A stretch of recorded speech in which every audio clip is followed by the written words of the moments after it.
నమస్తే, welcome to INB news. ముందుగా headlines. Koheda మండల స్థాయి ముఖ్య నేతలు కార్యకర్తలతో మంత్రి పొన్నం ప్రభాకర్ చిట్చాట్. ప్రతి గ్రామంలో కాంగ్రెస్ పార్టీ జెండా ఎగిరేలా ప్రతి కార్యకర్త పనిచేయాలని సూచన.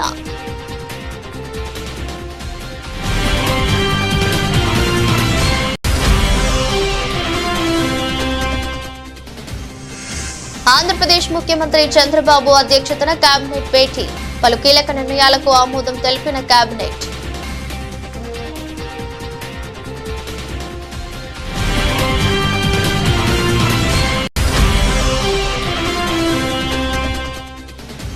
CMR engineering college girls hostel వద్ద ఉద్రిక్తత. బాత్రూంలో ఉండగా సిబ్బంది వీడియోలు తీశారని విద్యార్థినుల ఆరోపణ.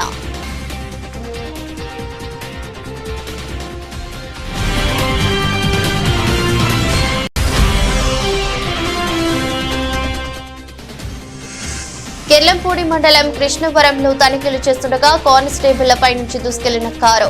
తీవ్రంగా గాయపడ్డ ఇద్దరు కానిస్టేబుళ్లు.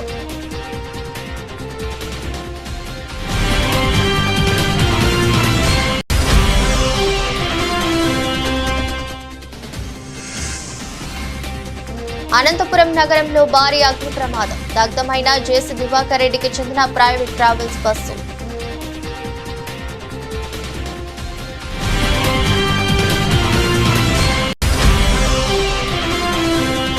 ఆసిఫాబాద్ జిల్లా కేంద్రంలో ప్రభుత్వ మెడికల్ కళాశాల ఎదుట ఎంబీబీఎస్ విద్యార్థుల ధర్నా. మెడికల్ కళాశాలలో ప్రొఫెసర్లు, అసిస్టెంట్ ప్రొఫెసర్లను నియమించి సరైన వసతులు కల్పించాలని డిమాండ్.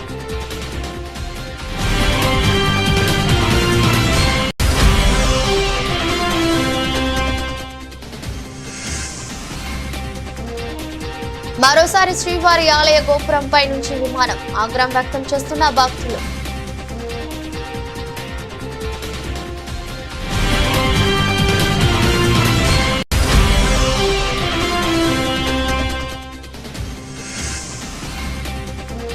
రేపటి నుంచి చివరి టెస్ట్. పేసర్ ఆకాశదీప్ అందుబాటులో ఉండడని ప్రకటించిన గౌతమ్ గంభీర్.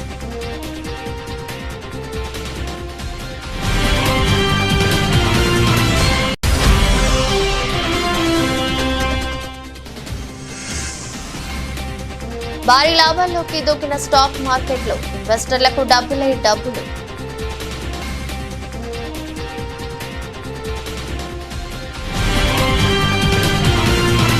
సిద్దిపేట జిల్లా హుస్నాబాద్ నియోజకవర్గం కోహెడ మండల కేంద్రంలోని లక్ష్మీ గార్డెన్స్ లో మండల స్థాయి ముఖ్య నేతలు కార్యకర్తలతో మంత్రి పొన్నం ప్రభాకర్ చిట్చాట్ లో పాల్గొన్నారు. రానున్న స్థానిక సంస్థల ఎన్నికల్లో ప్రతి గ్రామంలో కాంగ్రెస్ పార్టీ జెండా ఎగిరేలా ప్రతి కార్యకర్త పనిచేయాలని సూచించారు. ప్రజాపాలన ప్రభుత్వం అమలు చేస్తున్న పథకాలు గ్రామ గ్రామాన ప్రజల్లోకి తీసుకెళ్లాలని తెలిపారు.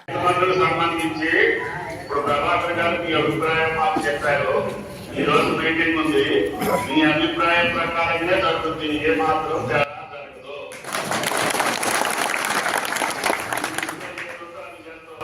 భగవంతుడు ఈ ప్రభుత్వానికి అంత శక్తికి అంత రైతులకే వాడతాము. మీ జేబులో పెట్టాము. కరెంటు కాకుండా పథకాలకు కాకుండా వేరే పథకాలకు కాకుండా ఈ ఒక్క రైతు జేబులోకే 30,000 కోట్లు వచ్చాయి. అది 10 ఏళ్ళు పరిపాలించి అవసరమైనంతవల్ల ఇచ్చుకుంటా పరికరాన్ని కూడా ఇచ్చారు. నేను పంట చేసిన రైతుకి ఎంత ఉంటే అంత చేయాలనేది నా ప్రతిపాదన. ముఖ్యమంత్రి గారు 10 క్యాబినెట్లు ఏది తీసుకున్నా సరే ఈ మనసులో ఉన్న దానికి మాత్రం ఏ పైసా కూడా తగ్గింది. రావాలని కోరుకుంటున్నాం. అందరి తరఫున సైదాపూర్ మార్కెట్ జనరల్ చార్జ్ తీసుకొని మీరు ప్రమాణ స్వీకార కార్యక్రమం కూడా వెయిట్ చేస్తారు. అందరి పక్షాన ఒకసారి తప్పట్లు కొట్టి గట్టిగా సాధన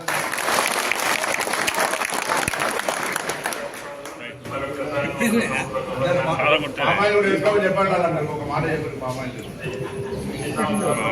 పాడి పంటలతో ఆనందంగా సంతోషంగా ఉండాలి. అన్న చెప్పినట్టుగా ఎక్కడ వీలైతే అక్కడ ఆయుర్వాదానికి ఒకే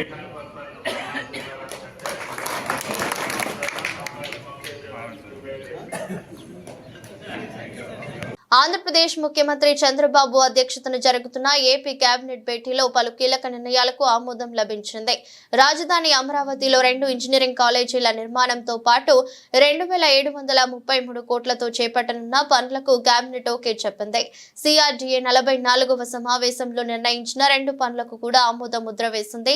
మున్సిపల్ చట్ట సవరణ ఆర్డినెన్స్ కు అంగీకారం తెలిపింది. దీంతో భవనాలు, లేఅవుట్ల అనుమతుల జారీ బాధ్యత మున్సిపాలిటీలకు కట్టబెట్టినట్టయింది.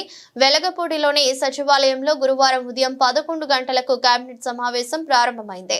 ఇందులో డిప్యూటీ సీఎం పవన్ కళ్యాణ్, మంత్రులు సిఎస్ విజయానంద్, ప్రభుత్వ సలహాదారులు పాల్గొన్నారు. ఈ సమావేశంలో పిఠాపురం ఏరియా డెవలప్మెంట్ అథారిటీతో కొత్తగా 19 పోస్టుల ఏర్పాటుకు మంత్రివర్గం ఆమోద ముద్ర వేసింది.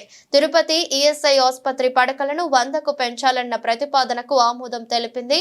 వీటితో పాటు రామాయపట్నంలో బీపీసీఎల్ రిఫైనరీ, కాకినాడలో గ్రీన్ అమోనియా ప్లాంట్ ఏర్పాటు, ఎస్ఐపిబి ఆమోదించిన 1,82,162 కోట్ల పెట్టుబడులు, చిత్తూరు జిల్లాలో హోంశాఖ ఐఆర్ బెటాలియన్ ఏర్పాటుకు కేటాయించనున్న స్థలంపై చర్చ జరుగుతుందని సమాచారం. మేడ్చల్ సీఎంఆర్ ఇంజనీరింగ్ కాలేజీ వద్ద తీవ్ర ఉద్రిక్తత వాతావరణం చోటు చేసుకుంది.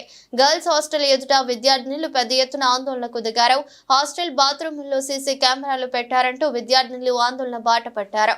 తాము స్నానం చేస్తుండగా వీడియోలు రికార్డు చేస్తున్నారంటూ సంచలన ఆరోపణలు చేస్తున్నారు. విద్యార్థినుల ఆందోళనలతో పోలీసులు ఘటనా స్థలానికి చేరుకున్నారు. వారి ఫిర్యాదు మేరకు దర్యాప్తు చేపట్టారు. అయితే హాస్టల్లో వంట చేసే వారిపై పోలీసులు అనుమానం వ్యక్తం చేస్తున్నారు. ఈ మేరకు 4 అనుమానితులను అదుపులోకి తీసుకుని విచారణ చేస్తున్నారు. కాగా ఈ ఘటన స్థానికంగా తీవ్ర కలకలం రేపుతోంది. కాగా బాత్రూముల్లో సీసీ కెమెరాలు పెట్టారంటూ నిన్న బుధవారం రాత్రి నుంచి విద్యార్థినులు ఆందోళనకు చేపట్టారు. విషయం తెలుసుకున్న ఎన్ఎస్యుఐ నాయకులు విద్యార్థినులను కలిశారు. అనంతరం వారితో కలిసి నేడు హాస్టల్ ఎదుట మళ్లీ నిరసనకు దిగారు. నిందితులను తక్షణమే పట్టుకుని కఠినంగా శిక్షించాలని డిమాండ్ చేస్తూ వి వాంట్ జస్టిస్ అంటూ పెద్ద ఎత్తున నినాదాలు చేస్తున్నారు. హాస్టల్ వార్డెన్ ప్రీతి బయటకు రావాలని డిమాండ్ చేశారు. మరోవైపు టీవీలు, వార్తాపత్రికల ద్వారా విషయం తెలుసుకున్న విద్యార్థినుల తల్లిదండ్రులు హుటాహుటిన కళాశాల వద్దకు చేరుకున్నారు. దీంతో కన్నవారిని చూసిన విద్యార్థినులంతా బోరున విలపించారు. తమకు న్యాయం జరిగిందంటూ అంతా కలిసి పెద్ద ఎత్తున ఆందోళనకు దిగారు. మరోవైపు మేడ్చల్ ఏసీపీ శ్రీనివాసరెడ్డి తన సిబ్బందితో కలిసి హుటాహుటిన సీఎంఆర్ కళాశాల వద్దకు చేరుకుని విద్యార్థులతో మాట్లాడి ఆందోళన విరమించాలని కోరారు. అయితే నిందితులను పట్టుకునే వరకు నిరసన విరమించేది లేదని యువతులు తేల్చి చెప్పారు. దీంతో విద్యార్థినుల తల్లిదండ్రులతో ఏసీపీ మాట్లాడారు. ఆందోళన విరమించేలా నచ్చజెప్పాలని విజ్ఞప్తి చేశారు. అయితే విద్యార్థినులు మాత్రం వెనక్కి తగ్గడం లేదు. ఈ మేరకు 4 అనుమానితులను పోలీసులు అదుపులోకి తీసుకున్నారు.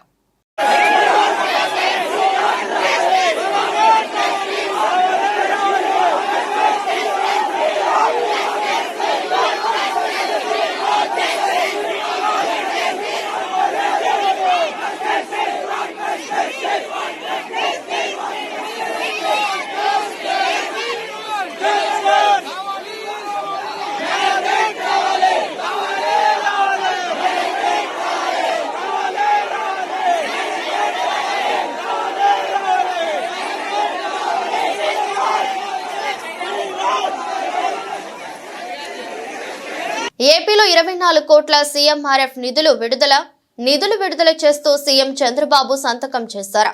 ఈ నిధులు విడుదల వల్ల 1,600 మంది పేదలకు ఆర్థిక సాయం అందుతుంది. నూతన సంవత్సరంలో పేదలందరూ సుఖ సంతోషాలతో ఉండాలని సీఎం చంద్రబాబు నాయుడు సీఎంఆర్ఎఫ్ నిధులను విడుదల చేశారు. ఆసిఫాబాద్ లోని కళాశాలలో కనీస వసతులు కల్పించాలని డిమాండ్ చేస్తూ గురువారం మెడికల్ కళాశాల విద్యార్థులు ధర్నా చేపట్టారు. యూనిఫామ్ ని ధరించి కళాశాల ఎదుట బైఠాయించారు. కళాశాలలో మొదట సంవత్సరం విద్యార్థులకు బోధించేందుకు కనీసం అసిస్టెంట్ ప్రొఫెసర్లు కూడా లేని దుస్థితి నెలకొందని మెడికల్ విద్యార్థులు ఆరోపించారు. మొదటి సంవత్సరం విద్యార్థులకు సరైన హాస్టల్ వసతి కూడా లేదని, కనీసం తాగేందుకు మంచినీళ్లు కూడా హాస్టల్లో ఏర్పాటు చేయడం లేదని విద్యార్థులు ఆవేదన వ్యక్తం చేశారు. సమస్యలపై కళాశాల ప్రిన్సిపల్ అడిగేందుకు ప్రయత్నిస్తే విద్యార్థుల మధ్య విభేదాలు సృష్టించేందుకు ప్రయత్నాలు చేస్తున్నారని ఆరోపించారు. అక్టోబర్లో ప్రారంభం కావాల్సిన మెడికల్ కళాశాల తరగతులు డిసెంబర్లో ప్రారంభించి తమ 2 నెలల కాలం వృధా చేశారని విద్యార్థులు ఆగ్రహం వ్యక్తం చేశారు. ఇప్పటికైనా ప్రభుత్వం స్పందించి ఆసిఫాబాద్ లోని మెడికల్ కళాశాలలో సరిపడా ప్రొఫెసర్లను నియమించాలని, హాస్టల్లో విద్యార్థుల కోసం కనీస వసతులను కల్పించాలని డిమాండ్ చేశారు.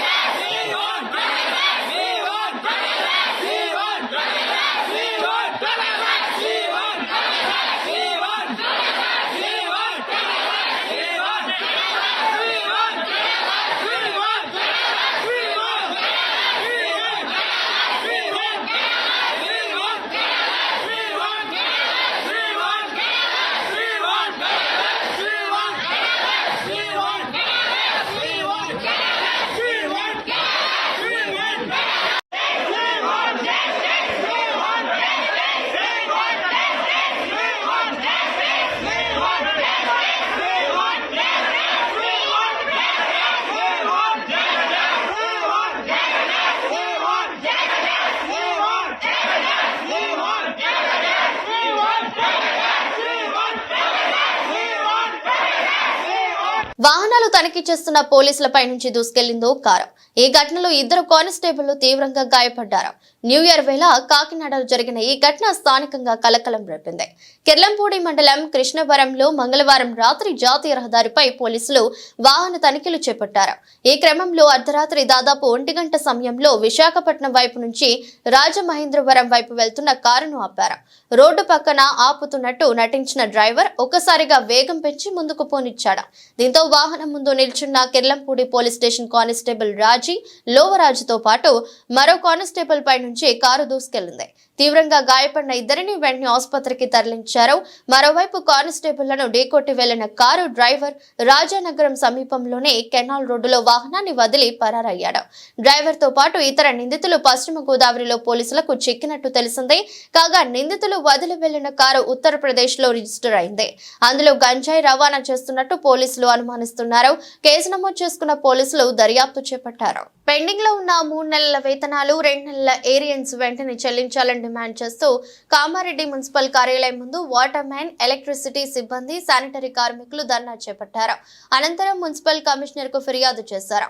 ఈ సందర్భంగా కార్మిక సంఘం నాయకులు మాట్లాడుతూ 15 రోజుల్లో రాష్ట్ర ప్రభుత్వం స్పందించి తమ సమస్యలను పరిష్కరించాలని, లేదంటే మెరుపు సమైక్యన సిద్ధమని హెచ్చరించారు. సుప్రీంకోర్టు ఆదేశానుసారం శ్రమకు తగ్గ వేతనం ఇవ్వాలని డిమాండ్ చేశారు. ఈరోజు కామారెడ్డి పురపాలక సంఘం నందు పనిచేసేటువంటి వాటర్ వర్క్స్, ఎలక్ట్రీషియన్ మరియు కార్యాలయంలో పనిచేసే సిబ్బంది మరియు శానిటరీ సిబ్బంది అందరం కలిసి మాకు చెల్లించవలసి బకాయి పడినటువంటి 3 నెలల వేతనాలు మరియు 2 నెలల ఏరియర్స్ కూడా చెల్లించాలని కోరుతూ మేము ఈరోజు కమిషనర్ గారిని కలిసి వినతి పత్రం ఇవ్వడం జరిగింది. మరి అక్టోబర్, నవంబర్, డిసెంబర్ ఏకంగా 3 నెలల నుంచి వేతనాలు లేక అనుమతించిపోతున్నారు కార్మికులు. దీని విషయంలో పలుమార్లు గతంలో కూడా అధికారులను కలిసినాం, మరియు పాలకవర్గాన్ని, చైర్పర్సన్ పాలకవర్గాన్ని కూడా కలిసినాం. ఇప్పటి వరకు మాకు సమన్యాయం జరగలేదు. వేతనాల విషయంలో కూడా మా కార్మికులు ఎదుర్కొంటున్నటువంటి బాధలు మామూలు కాదు, అంత ఇంత ఇబ్బంది కాదు. కాబట్టి ఈ యొక్క 3 నెలల వేతనాలు, 2 నెలల ఏరియర్స్ ఏవైతున్నాయో ఖచ్చితంగా చెల్లించే విధంగా చర్యలు తీసుకోవాలని చెప్పి వినతిపత్రం ఇవ్వడం జరిగింది. అలాగే జీవో నంబర్ 60 ప్రకారము వాటర్ వర్క్స్ కానీ, తర్వాత కార్యాలయంలో కానీ, తర్వాత ఇంకా ఏ డిపార్ట్మెంట్లో కానీ ఒక టెక్నికల్, నాన్ టెక్నికల్ ఇష్యూలో కూడా కార్మికులకు జీతాలు పెంచి తీసుకునేటువంటి ఒక జీవో నంబర్ 60 ఏదైతే ఉందో దానిని దుమారాగా చేస్తూ కొంతమంది పైరవులు చేయించుకొని ఒక 4 కార్మికులు వాళ్ళు సెమీ స్కిల్డ్ అని ఎలాంటి గుర్తింపు, ఎలాంటి టెక్నికల్ పత్రాలు లేకుండా వాళ్ళు పైరవులు చేసుకొని వాళ్ళు చేసుకోవడం జరిగింది. దాన్ని మేము పూర్తి వ్యతిరేకిస్తున్నాము. దాని విషయంలో కూడా కమిషనర్ కూడా పూర్తి హామీ ఇచ్చి అలాంటివి నేను స్వీకరించను, ఖచ్చితంగా పక్కా పెడతానని చెప్పేసి చెప్పడం జరిగింది. కాబట్టి ఈ ఇష్యూ లోపల కూడా అందరికీ కార్మికులకు సమన్యాయం జరగాలని మేము కోరుకుంటున్నాం. ఏటీస్ తరఫున నేను కోరుకుంటున్నాను. మళ్ళీ అలాగే ఇది ఒక జీతాలు ఏదైతే విషయంలో ఉన్నదో జీతాల విషయంలో మాత్రం కాంప్రమైజ్ అయ్యే ప్రసక్తి లేదు. 3 నెలలు అవుతుంది. 3 నెలల నుంచి కూడా ఏం తిని ఉంటారు అనేది కనీసం ఒక మంచి మనసు అవగాహన లేకుండా పోయిన సందర్భాలలో మేము విధిలేని పరిస్థితులలో ఇలా మేము కార్యాలయానికి రావడం జరిగింది. రేపు రాబోయే రోజులలో కూడా, ఈ వారం 15 రోజులలో కూడా ఖచ్చితంగా మాకు వేతనాలు ఇక్కడ చెల్లించే పక్షాలు ఉంటాయి. మేము మెరుపు సమ్మె కూడా వెనుకాడమని మేము తెలియజేస్తున్నాము. కాబట్టి కార్మికుల విషయంలో కూడా రాష్ట్ర ప్రభుత్వము ఏదైతే ఉందో మా పట్ల, మున్సిపల్ కార్మికుల పట్ల సానుకూలంగా స్పందించాలి. మరి 30-35 సంవత్సరాల నుంచి పనిచేస్తున్న కార్మికులందరినీ కూడా రెగ్యులర్ చేయాలని మేము కోరుతున్నాము. మరి సుప్రీంకోర్టు ఇచ్చినటువంటి రూల్ ప్రకారం ఏదైతే ఉందో సమాన పనికి సమాన వేతనం, ఆ సుప్రీంకోర్టు ఇచ్చిన రూల్ ప్రకారం ఒక పర్మనెంట్ కార్మికులకు ఇచ్చే వేతనం కదే, పని కదే, మరియు టెంపరరీ కార్మికులు, అవుట్సోర్సింగ్ కార్మికులు చేసే పని కూడా కదే. సో ఇద్దరికి ఒకే పని ఉన్నప్పుడు వేతనాల్లో తేడా ఉండకూడదు. శ్రీశైలంలో డైరెక్టర్ ఆఫ్ రెవెన్యూ ఇంటెలిజెన్స్ అధికారులు మెరుపు దాడులు చేశారు. సముద్ర గర్భంలో లభించేటటువంటి కోరల్స్ జాతికి చెందిన వాటిని సేకరించి వాటిని విక్రయిస్తున్నట్లుగా సమాచారం అందడంతో డైరెక్టరేట్ ఆఫ్ రెవెన్యూ ఇంటెలిజెన్స్ అధికారులు దాడులు చేసినట్టుగా తెలుస్తోంది. కర్ణాటకలో ఈ ముఠాకు సంబంధించిన కొందరు నిందితులు అందించిన సమాచారంతో ఒంగోలు, నంద్యాల జిల్లాల్లో దాడులు నిర్వహించారు. శ్రీశైలంలో వీటి విక్రయాలు జరుగుతున్న దుకాణాలపై దాడులు చేసి సున్నిపెంటకు చెందిన వెంకటరమణ, రామాంజనేయులు అనే ఇద్దరిని అదుపులోకి తీసుకుని రిమాండ్ కు చేసినట్లుగా అధికారులు తెలిపారు. సముద్ర భూగర్భంలో ఉండే ఈ జీవరాశులను సేకరించడం అన్నదే వైల్డ్ లైఫ్ యాక్ట్ ప్రకారం నేరమని, పులులు, సింహాలు, జింకలు లాంటి మృగాలను వేటాడితే ఎలాంటి చట్టాలు వర్తిస్తాయో ఆ చట్టాల కింద కేసులు నమోదు చేసి శిక్షించడం జరుగుతుందని అధికారులు తెలుపుతున్నారు. వీటిని ఇంద్రజాలం దృష్టి ఆకర్షణ పేరుతో వెరమ్స్ వేసి అమ్మకాలు జరుపుతున్నట్టు సమాచారంతో దాడులు జరిపినట్టు స్థానిక ఫారెస్ట్ అధికారులు తెలిపారు.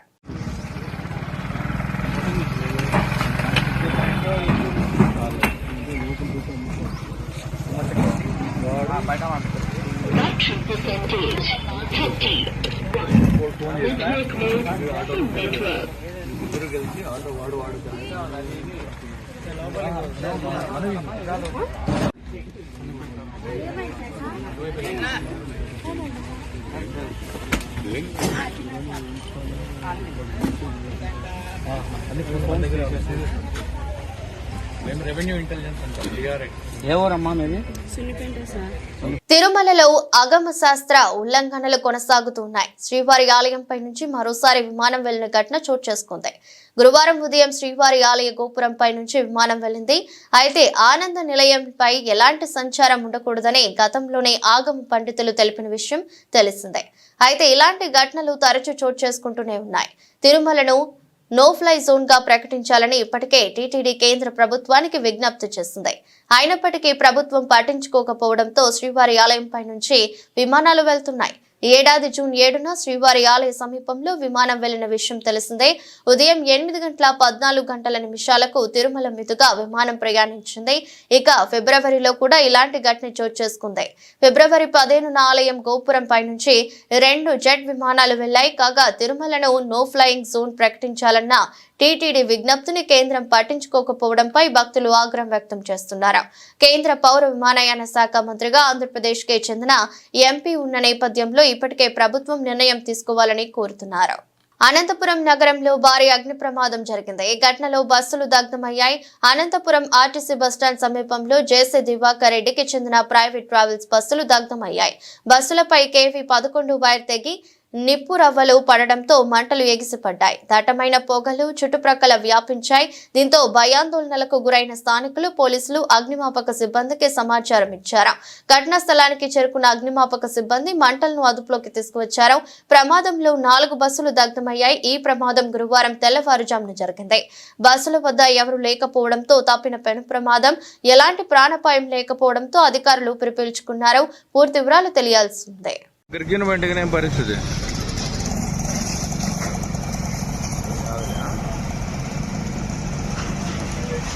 పైన ఈడ పోల్ లైట్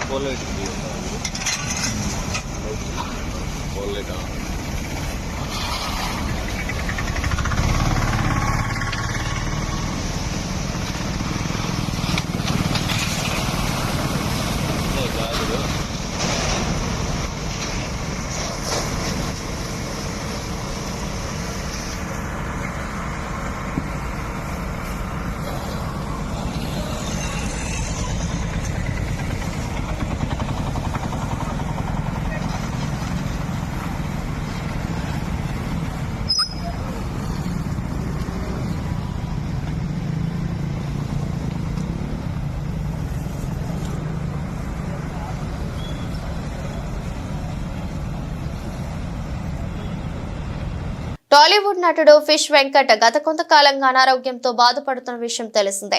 కిడ్నీ సంబంధిత వ్యాధితో బాధపడుతున్న ఆయనకు AP deputy CM Pawan Kalyan అండగా నిలిచారు. ఈ విషయాన్ని ఆయన తాజాగా ఓ వీడియో ద్వారా వెల్లడించారు. అనారోగ్యం కారణంగా సినిమాలకు దూరం కావడంతో వెంకట్ ఆర్థికంగానూ ఇబ్బందులు ఎదుర్కొంటున్నారు. ఈ క్రమంలో చాలా మంది ప్రముఖ నటులు తెలుసు కనుక ఈ కష్టకాలంలో ఎవరినైనా సాయం కోరాలని కుటుంబ సభ్యులు సూచించినట్లు ఆయన పేర్కొన్నారు. దాంతో సాయం విషయమై తన భార్య సువర్ణ ఒత్తిడి మేరకు పవన్ ను కలిసినట్లు వెంకట్ చెప్పారు. పవన్ ను కలిసి తన అనారోగ్య సమస్యను వివరించడంతో వెంటనే అన్ని విధాల సాయం చేస్తానని హామీ ఇచ్చారని ఆయన తెలిపారు. అలాగే తన ఆర్థిక ఇబ్బందులను గమనించి తన బ్యాంకు ఖాతాలో వెంటనే 2 లక్షలు జమ చేయించారని వెంకట్ పేర్కొన్నారు. తనను ఈ కష్టకాలంలో ఆదుకున్న పవన్ కళ్యాణ్, ఆయన కుటుంబం ఎప్పుడూ ఆనందంగా ఉండాలని దేవుణ్ణి కోరుకుంటున్నానని ఫిష్ వెంకట్ భావోద్వేగానికి గురయ్యారు. ఈ వీడియోను పవన్ అభిమానులు షేర్ చేయగా వైరల్ అవుతోంది. హాయ్ ఫ్రెండ్స్, అందరికీ హృదయపూర్వక నమస్కారం. నేను మీ ఫిష్ వెంకట్. ఈరోజు నా పరిస్థితి బాగలేదు. నేను షుగర్ వచ్చి బీపీ పెరిగి బాగా క్రిటికల్గా ఉంది నా పరిస్థితి. అట్లనే కిడ్నీలు కూడా ఫెయిల్ అయ్యి day by day daily dialysis జరుపుకుంటున్నా. ఈ సందర్భంగా మా ఇంట్లో అంతా మంచి మంచి ఆర్టిస్టులు తెలుసు, పెద్ద పెద్ద హీరోలు తెలుసు, వెళ్ళి కలవచ్చు కదా అంటే నేను ఇప్పటివరకు ఈ హీరోల దగ్గర కూడా ఎప్పుడు కూడా పోయి కలవలేను. మామూలుగా షూటింగ్ ఉన్నప్పుడు మాత్రం కలవడం తప్ప మిగతా అప్పుడు మాత్రం కలవడం అనేది ఇంపాసిబుల్, కలవలేను. సో ఇప్పుడు వచ్చిన పరిస్థితి కలవాలి అని, కానీ ఎవరిని కలవాలన్నా మనసొప్పక కలవకపోవడం జరిగింది. ఇప్పుడు నా భార్య సువర్ణ వెళ్ళండి, వెళ్ళి పవన్ సార్ని కలవండి, పవన్ సార్ మీకు అనుకూలంగా ట్రీట్మెంట్ చేపిస్తాడు, మీకు ప్రతి విషయంలో చేదోడు బాదోడుగా నిలుస్తాడు, మీరు వెళ్ళండి, నా మాట వినండి అని ఒత్తిడి చేయడంతో అప్పుడు నాకు కూడా అనిపించింది కరెక్టే పవన్ సార్ని కలవాలి. బోర్డర్ గవాస్కర్ ట్రోఫీలో భాగంగా భారత్ ఆస్ట్రేలియా మధ్య రేపటి శుక్రవారం నుంచి చివరిదైన 5వ టెస్ట్ మ్యాచ్ ఆరంభం కానుంది. ఇప్పటి వరకు 4 మ్యాచ్లు పూర్తవగా ఆతిథ్య ఆసీస్ జట్టు 2-1తో ఆధిక్యంలో ఉంది. కనీసం చివరి మ్యాచ్లోనైనా భారత్ గెలిస్తే సిరీస్ సమమవుతుంది, లేదంటే మ్యాచ్ డ్రా అయినా రద్దు అయిన ఆస్ట్రేలియాకే సిరీస్ దక్కుతుంది. దీంతో టీమిండియా పకడ్బందీగా అత్యుత్తమ తుది జట్టుతో ఆడాల్సి ఉంది. ఈ నేపథ్యంలో team India coach Gautam Gambhir bad news చెప్పారు. సిడ్నీ వేదికగా జరగనున్న 5వ టెస్ట్ మ్యాచ్ కు పేసర్ ఆకాష్ దీప్ అందుబాటులో ఉండడని, వెన్నునొప్పితో బాధపడుతున్నాడని గంభీర్ ప్రకటించాడు. సిడ్నీ పిచ్ను ను పరిశీలించిన ఆయన అనంతరం తుది జట్టుని నిర్ణయిస్తామని చెప్పారు. ఈ మేరకు గురువారం జరిగిన ప్రీ మ్యాచ్ ప్రెస్ కాన్ఫరెన్స్ లో గౌతమ్ గంభీర్ మాట్లాడారు. ఈ పరిణామంతో మ్యాచ్ కు ముందు టీమిండియాకు ఎదురుదెబ్బ తగిలినట్టయింది. బ్రిస్బెయిన్, మెల్బోర్న్ టెస్టులలో ఆడిన ఆకాష్ దీప్ మొత్తం 5 వికెట్లు తీశాడు. అతడి బౌలింగ్ లో ఫీల్డర్లు పలు క్యాచ్లను జారీ విడిచారు, లేదంటే ఆకాష్ దీప్ ఖాతాలో మరిన్ని వికెట్లు చేరి ఉండేవి. ఆకాష్ దీప్ 2 టెస్టులలో కలిపి మొత్తం 87.5 ఓవర్లు బౌలింగ్ చేశాడు. సాధారణం కంటే ఎక్కువ ఓవర్లు వేయడంతో అతడికి వెన్ను పట్టు ఉండొచ్చు. కఠినంగా ఉండే ఆస్ట్రేలియా మైదానాల్లో ఆటగాళ్లు తరచుగా మోకాలు, చీలమండ, వెన్ను సమస్యలకు గురవుతుంటారు. కాగా ఆకాష్ దీప్ స్థానంలో హర్షిత్ రాణా లేదా ప్రసిద్ధ కృష్ణలో ఒకరికి చోటు దక్కవచ్చు. దేశీయ స్టాక్ మార్కెట్లు గురువారం స్వల్ప బలమైన మొదలై భారీ లాభాల దిశగా కొనసాగుతున్నాయి. ఈ క్రమంలో ఉదయం 11 గంటల సమయంలో సెన్సెక్స్ 639 పాయింట్లు పెరిగి 79,146 స్థాయిలో ఉండగా నిఫ్టీ కూడా 192 పాయింట్లు ఎగబాకి 23,935 వద్ద ట్రేడ్ అవుతుంది. మరోవైపు బ్యాంక్ నిఫ్టీ 200 పాయింట్లు పెరిగి 51,254 దగ్గర నడుస్తుంది. దీంతో పాటు నిఫ్టీ మిడ్ క్యాప్ 100 సూచీ 120 పెరిగి 57,571 పరిధిలో ట్రేడ్ అవుతుంది. ఈ నేపథ్యంలో మదుపర్లు కొన్ని క్షణాల వ్యవధిలోనే లక్షల కోట్ల రూపాయలను దక్కించుకున్నారు. ఇదే సమయంలో Bajaj Finance, Bajaj Finserv, Maruti Suzuki, M&M, Kotak Mahindra కంపెనీల స్టాక్స్ టాప్ 5 లాభాల్లో ఉండగా Britannia, Sun Pharma, BPCL, NTPC, Bharat Electrical సంస్థల స్టాక్స్ టాప్ 5 నష్టాల్లో ఉన్నాయి. ఆటో, NBFC షేర్ల పెరుగుదల నుంచి మార్కెట్ కు మద్దతు లభించింది. ప్రైవేట్ బ్యాంకుల షేర్లు కూడా మంచి లాభాలను నమోదు చేశాయి. అదే సమయంలో కన్స్యూమర్ డ్యూరబుల్స్ మాత్రమే రెడ్ లో ట్రేడ్ అవుతున్నాయి. Ashok Leyland, M&M, Maruti, Tata Motors వంటి షేర్లు లాభాల్లో ఉన్నాయి. Kotak Bank, Bajaj Finance, Tata Motors, doctor Reddy's, Shriram Finance, Nifty bullish గా ఉన్నాయి. Wipro, Adani Enterprise, Bajaj Auto, Adani Ports, NTPCలలో క్షీణత కనిపించింది. వార్తలు ముగించే ముందు మరోసారి హెడ్లైన్స్. కోహెడ మండల స్థాయి ముఖ్య నేతలు, కార్యకర్తలతో మంత్రి పొన్నం ప్రభాకర్ చిట్చాట్. ప్రతి గ్రామంలో కాంగ్రెస్ పార్టీ జెండా ఎగిరేలా ప్రతి కార్యకర్త పనిచేయాలని సూచన.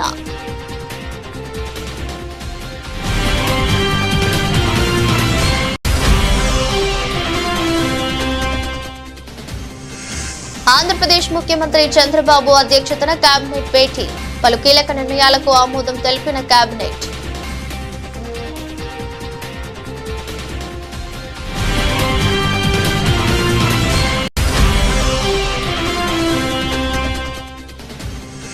CMR engineering college girls hostel వద్ద ఉద్రిక్తత. బాత్రూమ్ లో ఉండగా సిబ్బంది వీడియోలు తీశారని విద్యార్థినుల ఆరోపణ.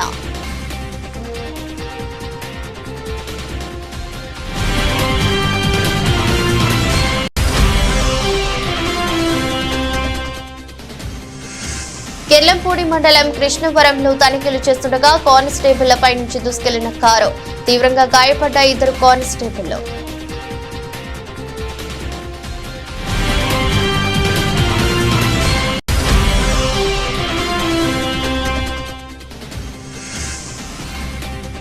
అనంతపురం నగరంలో భారీ అగ్ని ప్రమాదం. దగ్ధమైన జేసీ దివాకర్ రెడ్డికి చెందిన ప్రైవేట్ ట్రావెల్స్ బస్సు.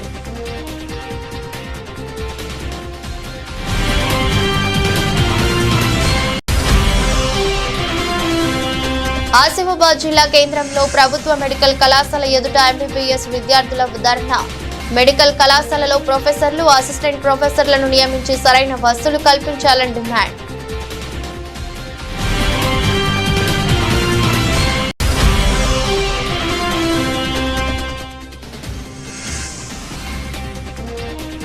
మరోసారి శ్రీవారి ఆలయ గోపురంపై నుంచి విమానం. ఆగ్రహం వ్యక్తం చేస్తున్న భక్తులు.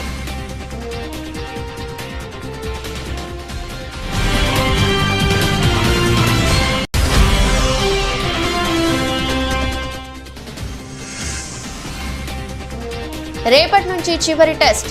పేసర్ ఆకాశ్దీప్ అందుబాటులో ఉండడని ప్రకటించిన గౌతమ్ గంభీర్.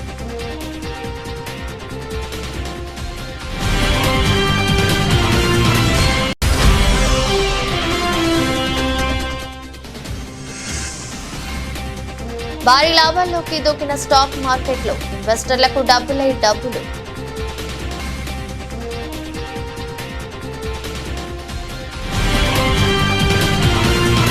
ఇది రోజు బులెటిన్. మరో బులెటిన్లో మళ్ళీ కలుద్దాం.